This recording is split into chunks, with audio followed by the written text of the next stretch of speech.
Hello everyone, मैं फिर से आप सबके सामने एक टॉपिक पे वीडियो लेके आई हूँ आज। और आज का जो ये मेरा टॉपिक जो है वो बहुत ही जनरल टॉपिक है। हम सब ने इसके बारे में सुना होगा या हमें डेफिनेटली इसके बारे में थोड़ी बहुत नॉलेज होगी। तो आज ना सिर्फ हम प्रेग्नेंट लेडीज़ की बात करेंगे, बल्कि हम जनरल टॉपिक पे बात करेंगे जो एक मेल, फीमेल या एक नॉर्मल ह्यूमन बीइंग के लिए बहुत ज़्यादा ज़रूरी है। तो आज की वीडियो में हम बात करेंगे विटामिन डी के बारे में। विटामिन डी क्या होता है, उसके सोर्सेस क्या हैं, उसकी डेफिशिएंसी क्या कॉज करती है और उसके बेनिफिट्स क्या होते हैं। यूजुअली क्या होता है कि हमारी बॉडी विटामिन्स को प्रोड्यूस नहीं करती है, लेकिन a human body produces vitamin D as a response to the exposure of human body to the sunlight. मतलब जब भी हम सनलाइट में निकलते हैं तो हमारी बॉडी विटामिन डी को प्रोड्यूस करती है और वो एक रिस्पॉन्स होता है हमारी बॉडी का उस सनलाइट के लिए। ठीक है, मैंने जैसे कि बताया कि विटामिन्स जो हैं हमारी बॉडी में नहीं डेवलप होती हैं और हमें उन्हें बाहर से लेना होता है, लेकिन विटामिन डी जो होती है वो हमारी बॉडी में प्रोड्यूस होती है। तो हम ये भी बोल सकते हैं कि vitamin D is not a vitamin, बल्कि इट इज़ अ प्रीकर्सर और प्रो हार्मोन जो हमारी बॉडी में प्रोड्यूस होता है।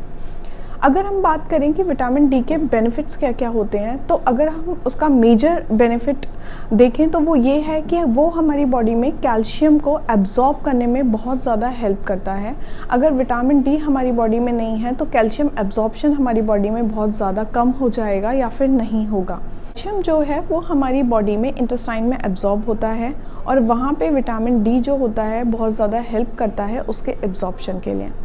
बाकी in brain development, nervous system development, lungs development या लंग्स के फंक्शन में, मेटाबॉलिज्म में विटामिन डी जो होता है वो बहुत ज़्यादा हेल्प करता है।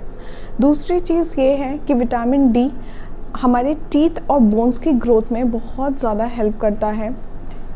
इंसुलिन लेवल को मेंटेन करने के लिए या फिर डायबिटिक मैनेजमेंट में भी विटामिन डी का बहुत ज़्यादा मेजर रोल है। इम्यून सिस्टम को एनहांस करने में भी विटामिन डी एक मेजर रोल प्ले करता है। उसके सोर्सेज डेफिनेटली होते हैं और उसका जो मेजर सोर्स होता है वो होता है सनलाइट, जैसे कि मैंने आपको बताया। तो हमें दिन भर में सनलाइट में थोड़े वक्त के लिए बैठना बहुत ज़रूरी है। तो हर एक पर्सन को जो विटामिन डी होते हैं या कोई भी विटामिन जो होता है, कोई भी न्यूट्रिएंट्स जो होते हैं, वो एक डोसेज फॉर्म में लेना होता है और एक पर्टिकुलर यूनिट्स में उनको लेना होता है। ऐसे ही विटामिन डी जो होती है उसकी भी डेली बेस की डोज होती है।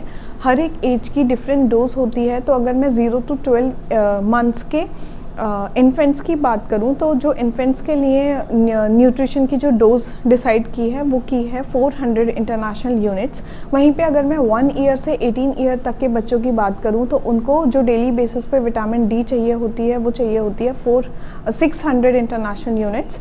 और 18 to 70 ईयर्स के लोगों को भी 600 इंटरनेशनल यूनिट्स चाहिए होती है। वहीं 70 ईयर्स से ज़्यादा के जो एज्ड लोग होते हैं, बूढ़े लोग होते हैं, उनको जो विटामिन डी की डोज होती है वो चाहिए होती है 800 इंटरनेशनल यूनिट्स। वहीं पे अगर मैं बात करती हूँ प्रेग्नेंट या फिर लैक्टेटिंग विमेंस की, तो उनके लिए ये डोज 600 इंटरनेशनल यूनिट्स निर्धारित की गई है। कोई भी चीज़ अगर हम इन डोज में लेते हैं, उसके जो लेने की क्वांटिटी होती है उसको हम अगर उसी चीज़ में लेंगे तभी वो फ़ायदा करेगी।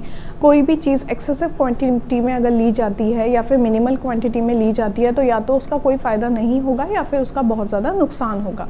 ठीक है, तो मैं आपको ये सजेस्ट करूँगी कि आप जो विटामिन डी के जो इनटेक करते हो वो एटलीस्ट इन यूनिट्स के बेसिस पे आप कर सकते हो ताकि आपको वो बेनिफिट्स दें। अब मैं बात करती हूँ डेफिशिएंसी ऑफ विटामिन डी की। विटामिन डी की डेफिशिएंसी अगर बॉडी में होती है तो क्या होता है?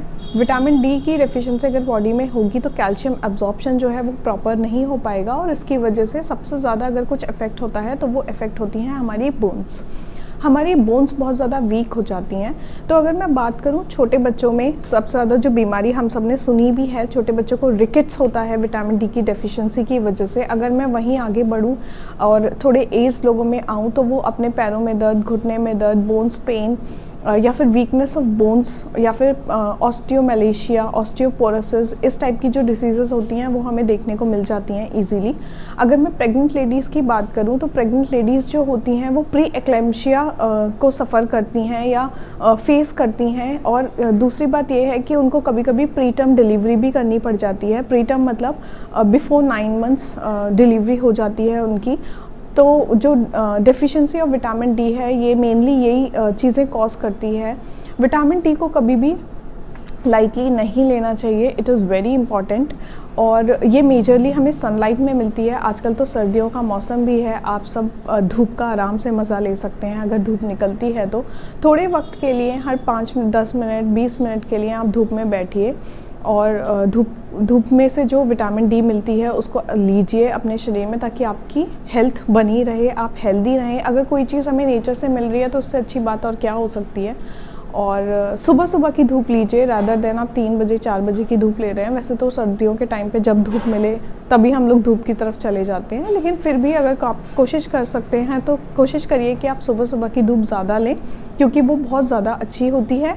और जैसे कि मैं हमेशा बोलती हूँ, मेरी वीडियो को लाइक करिए, मेरे चैनल को सब्सक्राइब करिए और ज़्यादा से ज़्यादा इसको शेयर करिए। मुझे कमेंट सेक्शन में बताइए कि आप मेरी कैसी वीडियोस आप मुझसे देखना चाहते हैं, किन टॉपिक्स पे मुझसे वीडियोस देखना चाहते हैं। घर पे रहिए, मास्क पहनिए, सेफ़ रहिए। Thank you.